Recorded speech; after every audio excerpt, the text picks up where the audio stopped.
Ahora sí, saludamos y agradecemos la presencia de cada una de las personas que estamos aquí reunidas en este momento y agradecemos también la memoria y el legado del doctor Milton Flores, eh, gran inspirador y protagonista del libro que hoy día estamos presentando. Estamos de verdad, muy sinceramente, desde el corazón, muy contentas de presentar el libro Sin esencia no hay justicia, que documenta el caso del doctor Milton Flores en el Sistema Interamericano de Derechos Humanos, un caso que aún se encuentra en tramitación. Y para ello vamos a recibir primero las palabras de las autoras y autores que participaron en esta aventura y realización, y lo haremos siguiendo el mismo orden que aparecen que se encuentran en el libro. En algún lugar de sus pantallas aparece como una nubecita donde dice chat. Ahí pueden ir dejando sus comentarios y preguntas durante el transcurso de toda la reunión, porque al finalizar las intervenciones vamos a darle la palabra a algunos participantes que la han solicitado y leeremos algunas de esas reflexiones. Parte bastante significativa de lo que hemos aprendido junto al doctor es esto de cultivar la presencia consciente. Entonces, para garantizar la presencia de cada uno y la experiencia de unión durante esta hora y media que esperamos estar reunidos, les invito a dirigir la atención a las sensaciones en el cuerpo, sentir el pecho, la respiración, tal vez cerrar los ojos unos segundos, sintiendo el sabor en la boca, recibiendo las sensaciones.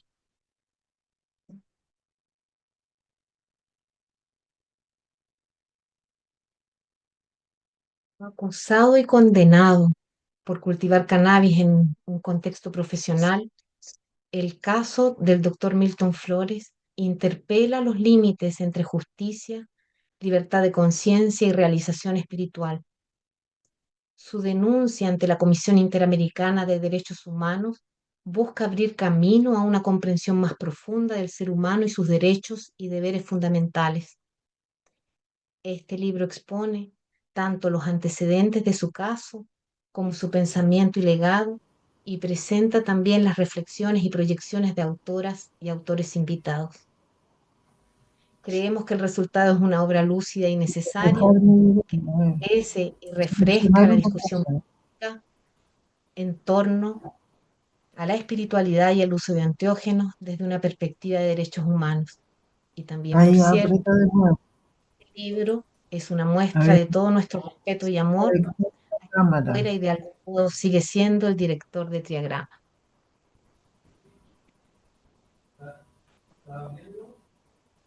A ver, aprieta Vamos aquí en a empezar más. A ver si... entonces, pedimos aquí, voy a silenciar un micrófono que está interfiriendo, está listo ya.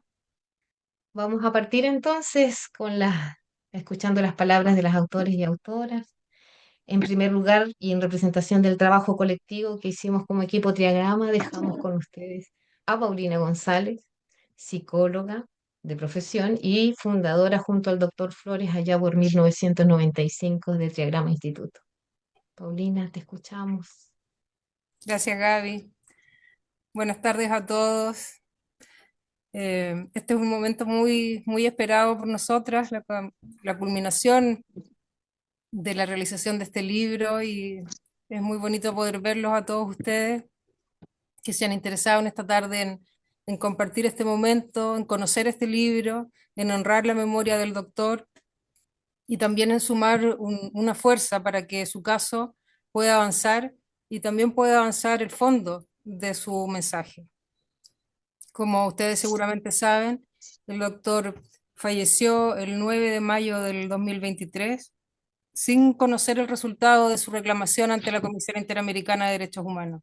Este era un paso muy esperado y muy sentido para él, muy importante. Y con mucha paciencia esperó, pero lamentablemente no pudo conocer el resultado de esta gestión.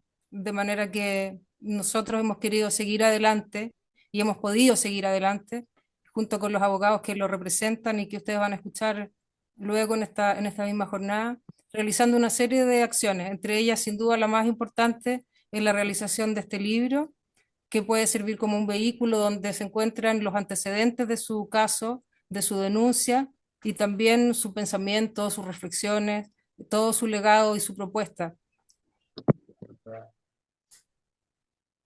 En vida muchas veces le propusimos y le propusieron otras personas que escribiera un libro, y siempre su respuesta fue que luego nosotros tendríamos tiempo para hacerlo porque él de momento se encontraba escribiendo la historia. Y así ha sido. Hemos tenido ahora esta oportunidad, este tiempo para dejar esto, todo este registro que significa este libro. Embarcarnos colectivamente en esta tarea ha significado desafíos para nosotras como personas, como equipo, desafíos sutiles, profundos, intensos, poderosos, que han hecho florecer en nosotras muchas cualidades y capacidades, y también nos ha permitido consolidar y explorar y consolidar una nueva forma de hacer equipo, ahora sin la conducción directa y presente del doctor. Así que me gustaría aprovechar este momento y agradecer eh, públicamente a cada uno de los integrantes de este equipo que han trabajado con tesón, con generosidad, dispuestos a transformarse y enriquecer con lo mejor de sí esta creación. Gabriela, Francia, María Eugenia, Carla y mi hijo también del doctor, Luciano. Los quiero mucho y los respeto muchísimo. Muchas gracias por estar en mi vida. Escribir colectivamente este libro, estructurado en 4 capítulos, especialmente el primero de ellos, que es la trayectoria del doctor y la historia del caso, fue una experiencia preciosa, una aventura larga y detenida que sostuvimos por varios meses recordando, haciendo memoria, haciendo síntesis, comprendiendo, recomprendiendo, afinando nuestra comprensión, hasta que por fin ya nos dimos por satisfechas. El segundo capítulo contiene su visión, sus propuestas, sus reflexiones de su puño y letra, de su propia voz, de manera que él no solo es el protagonista de este libro, sino que también es uno de sus autores. Para el tercer capítulo contamos con la lucidez y con la experiencia, con la expertise de los abogados que lo representan y nos entregaron un contundente y completísimo capítulo acerca de los aspectos jurídicos de la denuncia, que además es también muy accesible para un lector interesado en esta materia. Luego vino una misión muy especial y delicada, que fue contactar y cuidar este contacto con las personas que invitamos a colaborar. Y de esta manera el cuarto capítulo quedó configurado por 4 textos que miran el trabajo del doctor, que miran su caso desde distintas perspectivas y que han quedado sustancialmente integrados en este libro. Las reflexiones de estas personas no les voy a adelantar mucho más porque las van a escuchar directamente a ellas dentro de un rato, pero me gustaría detenerme solamente para agradecerles por su generosidad, por su trabajo, por su tiempo desinteresado y muy comprometido con las altas convicciones que los animan: justicia, bienestar, prosperidad y paz. Muchas gracias de todo corazón por haberse embarcado con nosotros en esto. Dicho todo esto sobre el proceso de escribir este libro, me gustaría referirme un poco, eh, solo un poco, al capítulo 1, para que quede mucho interés por leer el libro, obviamente, para decir que lo más importante en este primer capítulo fue poner en contexto la denuncia. Tener un primer capítulo que permitiera comprender por qué un médico psiquiatra, que había sido director de un hospital, director de un centro comunitario, que había formado un equipo, se ve de pronto, o quizás no tan de pronto, involucrado en un caso penal, en un litigio penal por el cultivo de cannabis sativa. ¿Qué lugar ocupaba el cultivo de esta planta, el uso de esta planta en su vida, en su trabajo? ¿Qué tiene que ver esto con la salud, con la conciencia, con la percepción? ¿Qué experiencias, qué estudios lo llevaron ahí? ¿Por qué no se sometió? Nunca se sometió a una interpretación de la ley que, que no lo escuchaba y que no lo comprendía tampoco, y que lo condenó incluso antes de llegar al juicio. ¿Por qué asumir así el proceso penal? ¿Por qué fue importante y trascendente esto para él? ¿Por qué se sentía responsable de avanzar por este camino y agradecido al mismo tiempo de tener esta oportunidad? Estamos atendiendo al paciente país, era una de sus respuestas. Su vida entera fue puesta a prueba, y junto a la práctica rigurosa de una disciplina espiritual, los aspectos más profundos y esenciales del derecho fueron un soporte para él. Los derechos humanos, en los derechos humanos, encontró el reconocimiento expreso de la dimensión espiritual de la existencia humana y la facultad soberana de realizarnos en ella. En el sistema penal chileno, sin embargo, no pudo dar cuenta de esto y fue condenado en el 2013. Sin embargo, su caso fue el comienzo de un nuevo enfoque, y en 2 años después, el 2015, la Corte Suprema pudo reconocer la legitimidad del cultivo colectivo de cannabis realizado por el equipo Triagrama, que transformó significativamente la escena nacional. Sin embargo, esto no alcanzó la situación legal del doctor y hace resaltar aún más la injusticia de su condena y la urgencia de que este caso pueda prosperar en el sistema interamericano para recuperar en algo esa situación de inocencia y al mismo tiempo poder avanzar en el aspecto más fundamental, que para él consistía en que la noción de ser humano espiritual estuviese presente en la conducción del Estado y de las políticas públicas. Milton Flores se consideraba ante todo un profesional, un médico psiquiatra, y como tal consideraba su obligación ofrecer respuestas efectivas al sufrimiento humano, no solo en la consulta con sus pacientes, también a nivel social, y hasta donde pudo, lo hizo intentando transformar el paradigma cultural, la manera en cómo vivimos y cómo nos relacionamos. Por supuesto, no queremos decir con todo esto que él haya sido una persona perfecta o infalible, y de hecho nunca aceptó ser elevado a un lugar que no fuera el de un profesional ejerciendo su trabajo, el de un ser humano cumpliendo con sus deberes fundamentales. Fue un hombre que vivió intensamente, arriesgadamente, profundamente, y aceptó con dignidad los sufrimientos y los gozos que su arrojo le trajo. Significó y significa mucho para nosotros, las personas que trabajamos con él, y estoy segura que de haber tenido más tiempo, habría prosperado todavía más en su evolución, avanzando en su perfeccionamiento. Esperamos que este libro cumpla ampliamente su cometido y que sea efectivamente ese vehículo que esperábamos que fuera, ese insumo para los abogados, un documento con reflexiones que pueda nutrir todas las conversaciones en torno a enteógenos, espiritualidad y derechos humanos. En este momento quisiera volver a darles las gracias a todos ustedes por estar aquí, por escuchar, por querer conocer, y los abrazo. Muchas gracias. Gracias, Paulina. Un abrazo también para ti.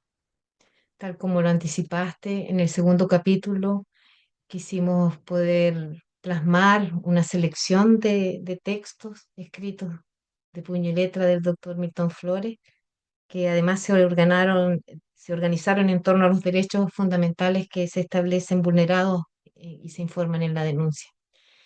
Queremos escucharlo a él, así es que los invito a escuchar una intervención que como director de Triagrama ofreció en el cierre de la tercera jornada de integración Ciudadanía Justicia, que se llamó Naturaleza Esencial del Ser Humano y Estatus Jurídico Vigente.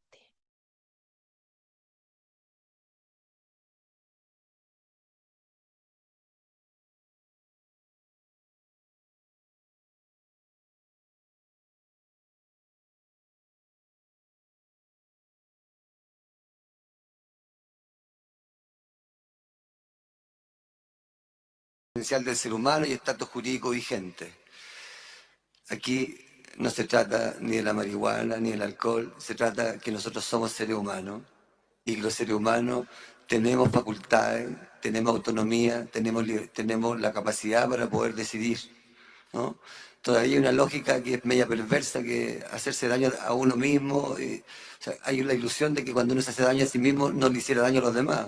O sea, cuando uno empieza a conectarse con la espiritualidad, uno se da cuenta que estamos todos unidos y que esa es una ilusión y una disquisición que es absurda, que no tiene ningún rigor epistemológico.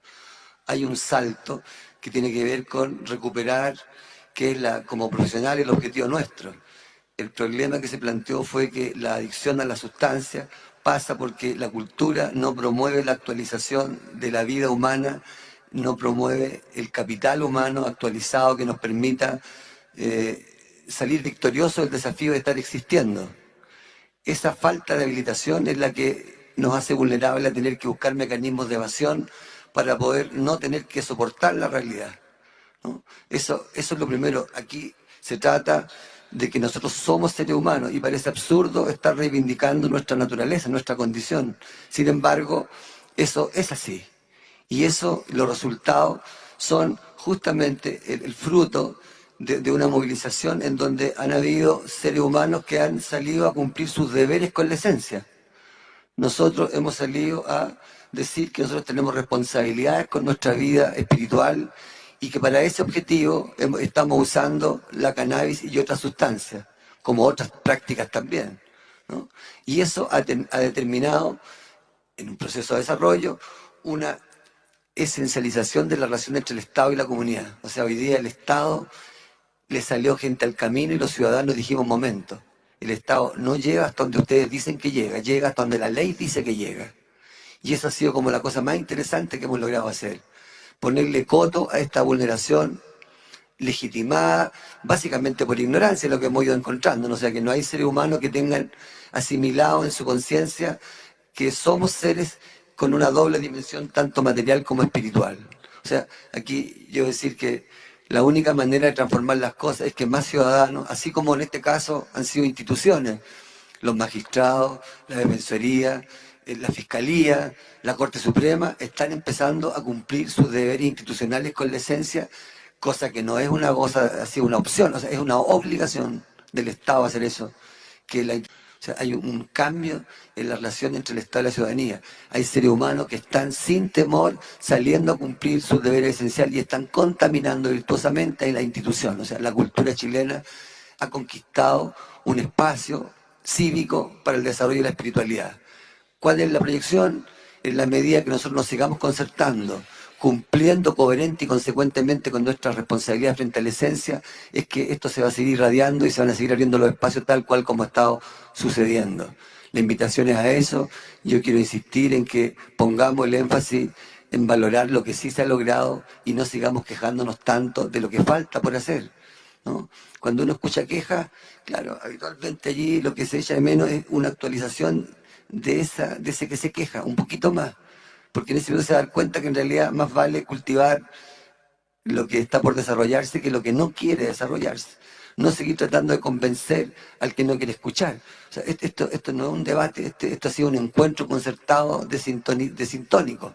Esa siempre ha sido la estrategia, o sea, que el núcleo que va desde el cual se irradia, digamos, esta influencia, vaya consolidando, vaya siendo más transversal, que se vaya complementando, ir descubriendo, ir viajando con todas las fuerzas, irlas trabajando para que logremos alcanzar la altura que nuestra condición se merece.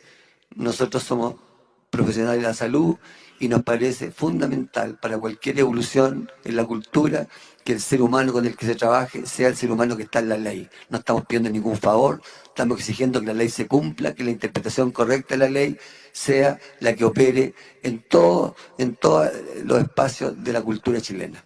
Eso es, así que muchas gracias y será hasta la próxima.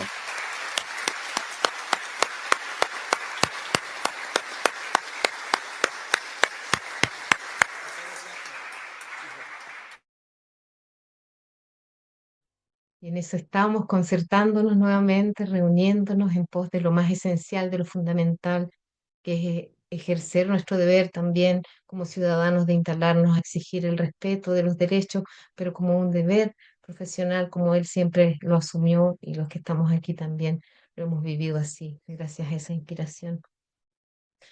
Sigamos avanzando. En el capítulo 3 se entregan los antecedentes de la denuncia que se formuló en contra del Estado de Chile en enero del 2014. Llevar un caso al sistema interamericano requiere no solo de una gran dosis de paciencia, sino que también de una sofisticada expertise. Es por eso que agradecemos muy sinceramente el trabajo que todos estos años ha sostenido de forma pro bono el abogado Ciro Colombara y los integrantes de su equipo, especialmente las abogadas que también se involucraron directamente con la redacción de este capítulo, Jennifer Alfaro y Amanda de la Fuente. Si me corrigen, tengo la impresión que Ciro no se encuentra en este minuto con nosotros. Me da la impresión de que no, pero sí tenemos con nosotros a Jennifer. Jennifer, ¿te parece tomar la palabra? Jennifer, les cuento una incidencia. Ella fue la que dio el puntapié inicial a esta aventura cuando recomendó al equipo Triagrama hacer una realización que pudiese empujar también esta denuncia y fruto de ese ánimo que nos dio, terminamos escribiendo este libro. Así que gracias Jennifer por eso y te damos la palabra.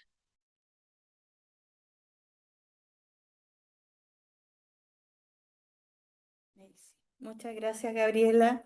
Primero, saludarla a todas y todos, especialmente agradecer a Paulina, a Francia y a Milton también por la generosidad de compartir su caso y aventurarse a un proceso que es muy lento, como tú bien decías, es bastante engorroso y se requiere harta paciencia también en llevar un caso al sistema interamericano, porque tú entregas tu caso al sistema esperando una solución que no solamente va dirigida a ti, porque si no, tú solamente agotas la vía interna y buscas una justicia personal, ya sea con una indemnización o en materia penal.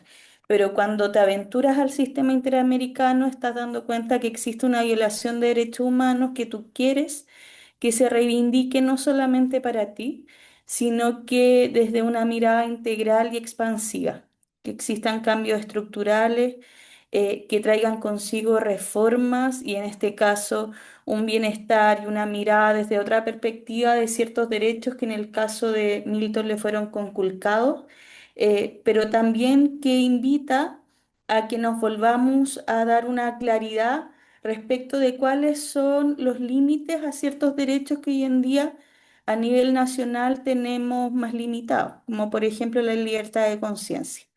Entonces, el capítulo que nosotras quisimos presentar nace a partir de, como bien decía Paulina, hablar en un lenguaje muy amigable y cercano de cuáles fueron los derechos que se levantaron en la denuncia. Esta denuncia fue presentada en el año 2014, entonces estamos hablando ya de más de 11 años de espera en un procedimiento que es bastante largo. Y presentado en ese año, lo que se realizó fue primero, bueno, se agotaron las instancias a nivel interno, que es la parte más procedimental que se tiene en el sistema interamericano, y se presentaron lo que a nuestro parecer eran las violaciones que habían ocurrido en tanto el derecho al debido proceso, sobre la condena que se realizó injustamente a Milton, pero también la falta de protección judicial, violación al derecho a la integridad personal y en una mirada más amplia era un derecho a la libertad de conciencia que fue conculcada. En esta mirada y en esta estrategia en el sistema interamericano, nosotras le llamamos siempre litigio estratégico en derechos humanos, porque lo que tenemos que hacer es buscar todos los medios posibles para, una, acelerar los procedimientos, pero dos, para que los casos tengan un impacto. Existen muchos casos que se presentan al sistema interamericano de toda Latinoamérica, entonces tenemos que buscar una forma de diferenciarnos en cuanto a la estrategia y a que sean temas que resuenen también en quienes forman parte del sistema, que son los comisionados, pero también en la Corte Interamericana cuando llegue el caso a la Corte, que es lo que nosotras pensamos que va a ser así. En ese sentido nació esta propuesta del libro porque era una forma de que el legado de Milton no solamente quedara en la historia radicada en una denuncia, porque una denuncia es lo que es, una herramienta de un sistema jurídico propiamente tal, pero necesitábamos, y la mirada de derechos humanos también tiene una mirada integral, que necesitamos hacer una incidencia a nivel político en Chile, pero también a nivel interamericano, de que se conversen sobre estos temas, de que hablemos en forma básica. A veces ustedes tienen la especialización de los otros temas sobre enteógeno y salud espiritual, pero sí que hablemos de cuáles son los límites a la libertad de conciencia. Hablamos mucho de libertad, los derechos humanos están construidos desde la base de la igualdad y también de la libertad. Entonces, ¿cuáles son los límites y cómo nos cuestionamos eso? Y hasta dónde el Estado se tiene que hacer responsable también, tanto de la libertad, pero de asumir, de permitir o no que las personas puedan desarrollar un nivel de conciencia, de espiritualidad, de salud en sus ámbitos privados. Esa discusión nos parece fundamental y por eso ha sido el ejercicio que hasta ahora hemos llevado. Durante el año pasado presentamos una propuesta de audiencia temática a nivel regional para que el tema pudiera ser conversado, porque el caso de Milton no es el único. Lamentablemente esto se repite no solamente en Chile, sino que en varios países de Latinoamérica, México, por ejemplo, con quienes eh, tanto Francia como Paulina buscaron aliados, también Gabriela, para que pudieran ser parte de la audiencia. No nos dieron al lugar, porque también hay un tema político acá, de los temas, de cómo estamos viendo una mirada muy punitivista a todos los actos, situaciones que nos puedan parecer que están más vinculadas a temas de seguridad. Entonces, en ese ejercicio hay que seguir insistiendo. Y la justicia en el sistema interamericano tarda, pero llega. Esa es nuestra certeza. Entonces, lo que quisimos, lo que hemos estado buscando en todo este proceso es poner el tema sobre la mesa. Finalmente, lo que necesitamos es conversar sobre libertad de conciencia, conversar sobre espiritualidad en un ambiente amplio de conversación respetuosa y mutua, porque a veces hay mucho desconocimiento. Y también siguiendo la misma línea que levantaba Milton en la presentación que dieron al principio, eh, nos sirve a veces mucho quejarnos, sino que tenemos que buscar las herramientas de cómo incidir y cómo plantear temas y poder fomentar diálogo. El diálogo para nosotras en materia de derechos humanos siempre es constructivo, porque no todas tenemos los mismos pensamientos, no todas tenemos las mismas formaciones, somos de diferentes culturas, de diferentes formaciones. Entonces, este libro, como herramienta en sí mismo, ya nos abre un espectro gigante de llegar a ciertas voces que a veces no tienen conocimiento. Yo misma, durante el proceso de la construcción de este libro, fui aprendiendo de los y las autoras que están en los capítulos, de las miradas que tenían desde otros ámbitos, de la salud, de la espiritualidad. Entonces, me parece que es un insumo que no solamente sirve como estrategia para el caso que llevamos, sino que también da cuenta de un legado que dejó Milton, pero también de una construcción a futuro de cómo tenemos que conversar estos temas que forman parte finalmente de una cultura, de una forma de vida, de cómo queremos aceptar también distintas miradas y dialogar sobre eso. Lo que queremos pensar es que el uso de cannabis específicamente en el caso de Milton, que era la raíz de la discusión, que podamos conversar en cuánto constituye una expresión legítima del desarrollo espiritual y profesional del individuo. Y en esa construcción formamos todas y todos parte. Entonces, esa invitación es la que realiza el libro. No quiero hacer tanto spoiler porque está bien interesante en los temas. Pero sí, esa fue nuestra mirada y ha sido nuestra mirada hasta ahora.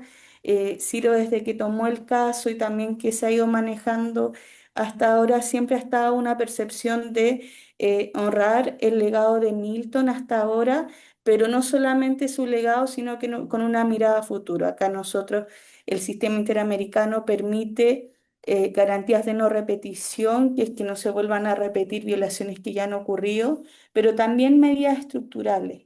Y eso pueden ser cambios legislativos, pero también proyectos de políticas públicas. Entonces, aún estamos frente a un abanico de posibilidades que se siguen abriendo en el caso.